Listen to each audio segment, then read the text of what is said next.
Estás escuchando Radio Primavera Sound, proudly presented by Cuxart.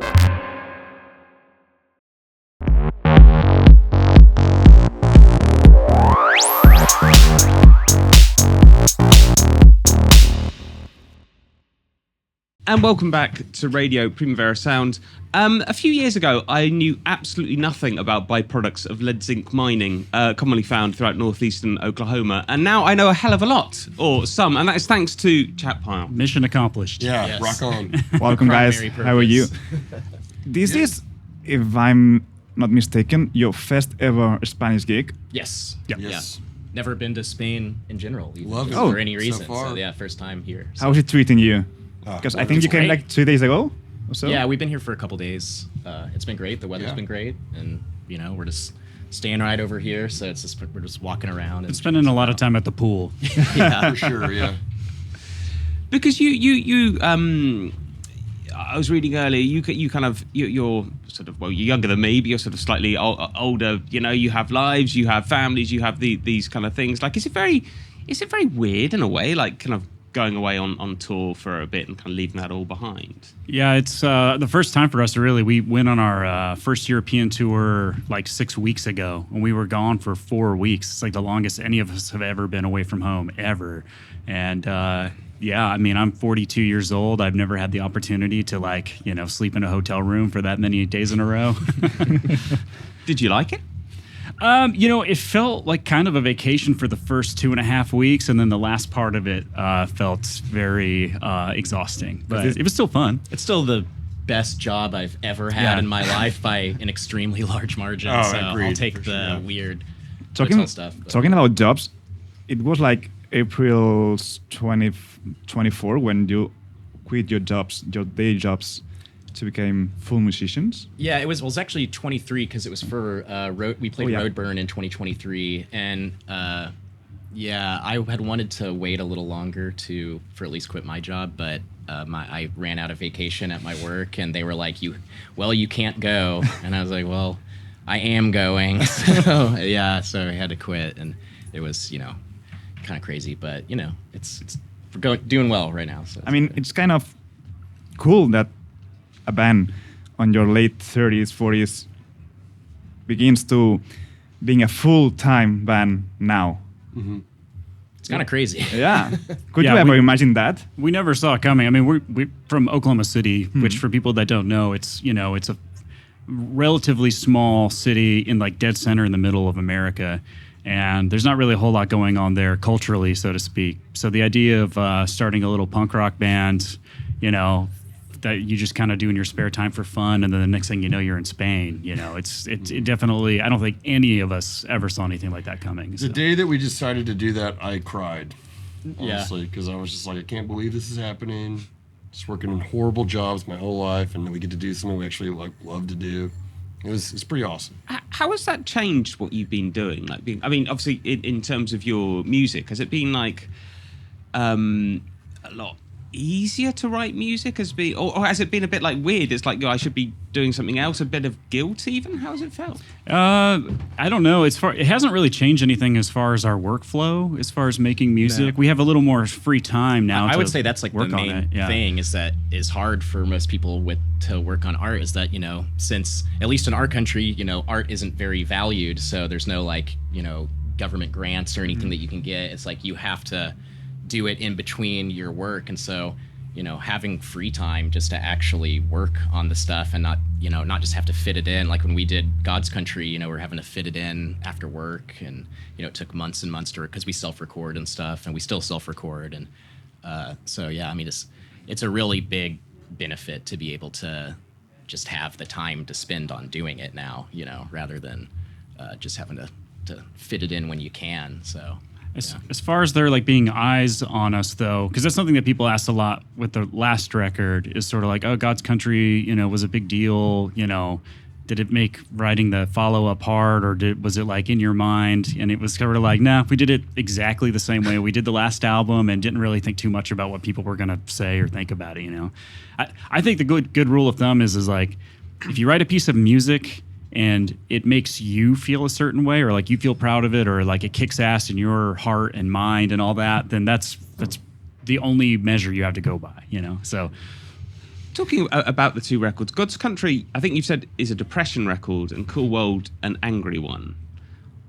What are the differences between them? God's Country is more like, I'm going to kill myself, and Cool World is more like, I'm going to kill you. That's progress. That's Yeah. you being the powers that be, of course, not you. Or not I you, am right? maybe I am going to get killed, maybe, you know, to rephrase it. Yeah. Well, actually, I was reading. This pleased me greatly that the album is about the price at which we eat sugar in America, which references Voltaire's Candide. One of the best novels of all time. Can you explain that a bit to someone? The reference. So in the novel, goodness, I can't remember what country he goes to. It's a French novel.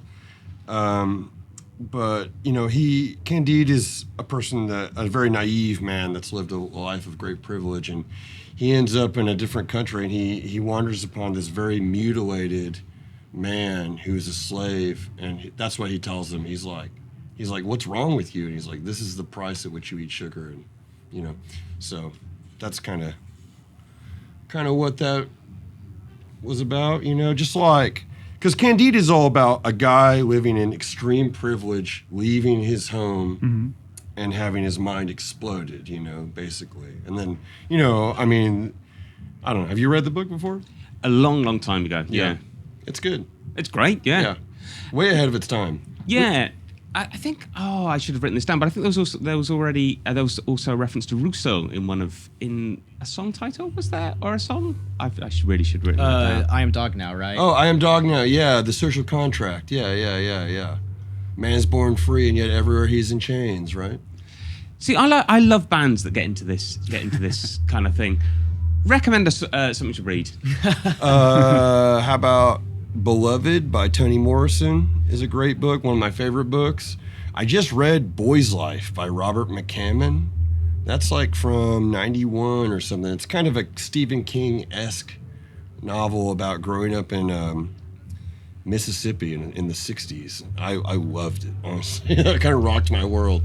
Everyone should check out Boy's Life by Robert McCammon. Yeah. Let's check it out. I just read semi-recently, a few months ago, Ceremony by Leslie Marmon Silko, which is a great Native American novel about this guy he's in like a Japanese internment camp at different points, and also he goes back to the reservation. And a lot of this, there was like a wave in like the 70s of Native American literature where they were talking about like their return to the reservations and like getting in touch with like their native heritage and stuff. And there was a big movement of that. James Welch as well, and Reagan was actually recommending some of that stuff to me, and I'm kind of getting into it lately. But that's it's very esoteric. There's not chapter breaks in it or anything, and there's a lot of poetry in it as well. So it's kind of a challenging read just because it's not the format is weird, but great book, Ceremony.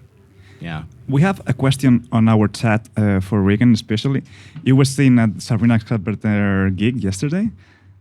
I was saying what? You were seen at Sabrina Carpenter gig yesterday by a fan. Was I? and he wants to know how did you enjoy it? I loved it. I loved it. I was just talking about, she was like, this is my new song, Man Child, which a lot of people are saying is going to be the song of December. And she was like, this is the live debut of it. I was like, me and Ron were both there. And I was like, wow, I feel privileged to be seeing this right now. And so we watched half of her set and then walked over and watched half of the Jesus Lizard set. What a festival we're at. Yeah, that's super cool. Yeah, Stid and I just were at Jesus Lizard the whole time, but yeah.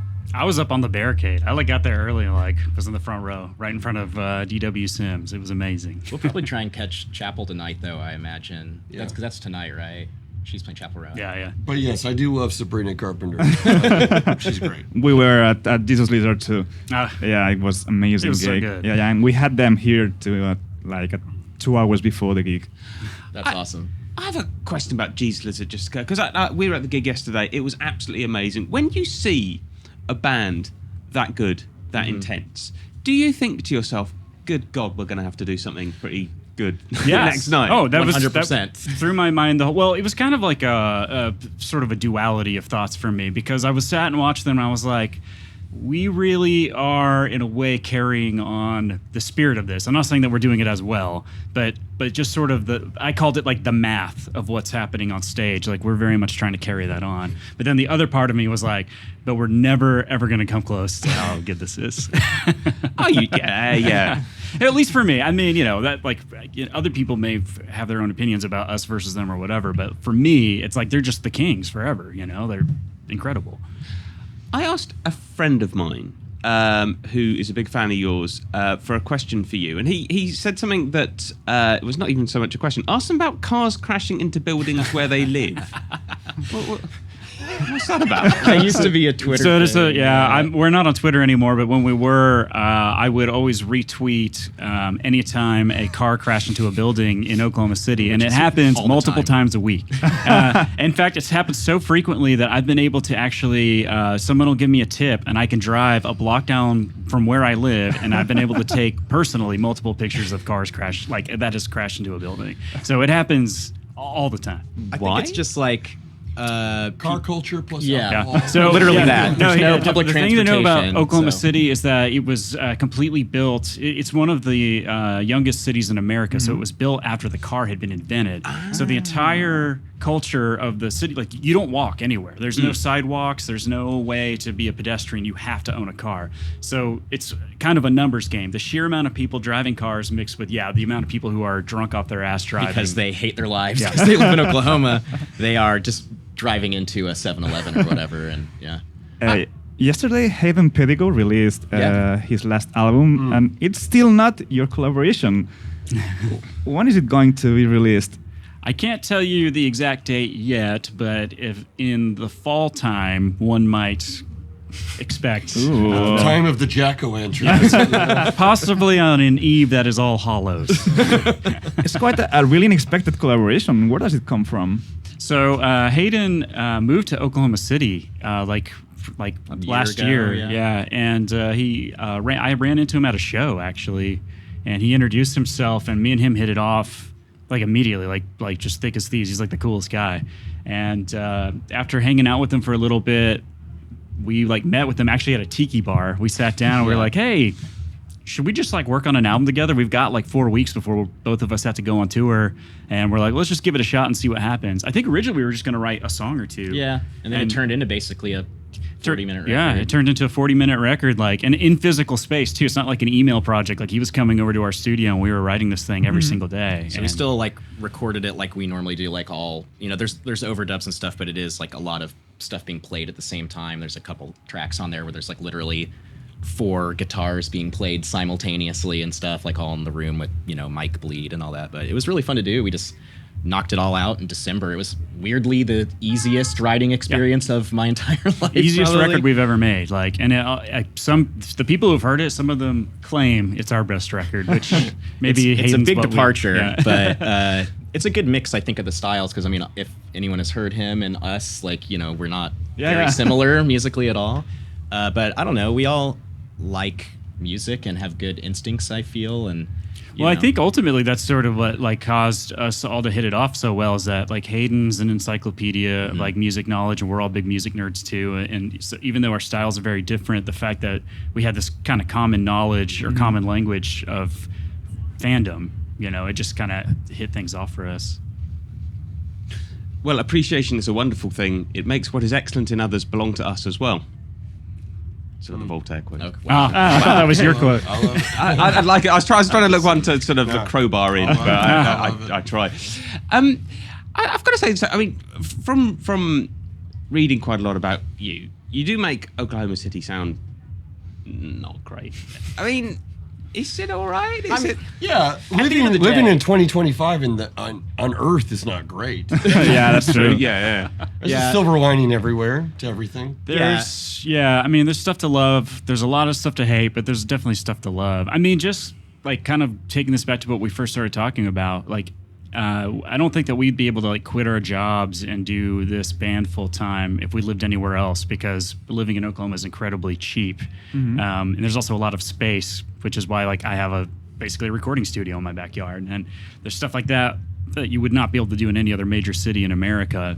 And for all the problems in Oklahoma City, for as long as I've lived there and have been alive, there's always been kind of a thriving underground music scene. There's always been traveling. The thing to think about Oklahoma City is that the intersections of I-35 and I-40 hit right there. So any touring band going anywhere in America will just by force be in Oklahoma City. So because of that, we've had great touring bands stop my whole life. So if you're a music fan, it's kind of like secretively a wonderful place to live. That's cool. Before you go, guys, because we have to leave soon, we have a special message for you. Okay. Okay. That someone recorded yesterday. No way. And All I right. think we can see it right now. All right. If we've given them enough time. Yeah. That's the video. Can we do it on a count of three? Yeah. Okay. 1, 2, 3. Shot fire! Oh, Joe. Yeah, we were in a bit of a prank war with them on tour earlier this year. We toured with them, and we were. They switched our chips, and they like legit got me. I was like talking to somebody and reaching without looking, and I pulled out a chip from the tortilla bag I got, and I had Lay's in my hand, and I was like, "What the fuck?" they legit got me with that gentle prank. It's beautiful. Well, that's a low-key great prank because it's like you will really be surprised, but it's not bad. It's like Yeah. I like Lay's as well. Or They kind of pre-show ritual will have some Jägermeister, and we were having Fernet, and so one night I had to use a third bottle to do this. It was ridiculous, but I poured their Jaeger out into a bottle and filled their Jaeger bottle up with Fernet, and then filled our Fernet bottle up with Jaeger and switched them, so then they would accidentally do shots of Fernet. And, That's so fun. Gentle pranks. yes. So, guys, thank you for coming here. It's been an absolute pleasure. And Thank you for having see us. you at 1:05. Yeah, 1:05. Yeah, 1 in the morning. At Trinidad stage, it's gonna be awesome. Yeah. Hell Thank yeah. you. Thanks so much. Thank you, guys. Appreciate it.